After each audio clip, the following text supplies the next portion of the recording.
হুম আজকে মনে হয় এপিসোড 9, রাইট? তো আগের দিন আমরা জানলাম হিঞ্জেস যে পাল্লাগুলো ডান দিক থেকে বাঁ দিক খুলছে বা বাঁ দিক থেকে ডান দিকে খুলছে, মানে এই ধরনের পাল্লা।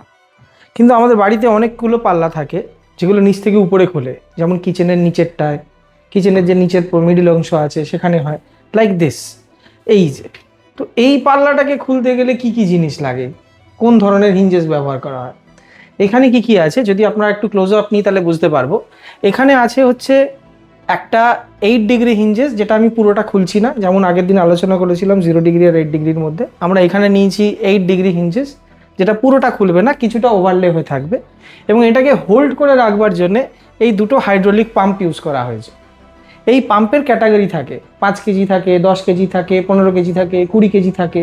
তো আপনার এই পাল্লার ওজন যত হবে সেই অনুযায়ী ক্যালকুলেশন করে এই পাম্প দুটোকে ইউজ করতে হবে। তাতে কি হবে, পাল্লাটা এখন হোল্ড হয়ে রয়েছে, যদি আমি এই পাম্পগুলোকে খুলে দিই পাল্লাটা পড়ে যাবে। তাহলে আমরা কি জানলাম, যে শুধুমাত্র হিঞ্জেস নয়, কোনো পাল্লাকে আপলিফট করে রাখতে গেলে আমার কিন্তু ওখানে হাইড্রোলিক পাম্পেরও দরকার থাকে।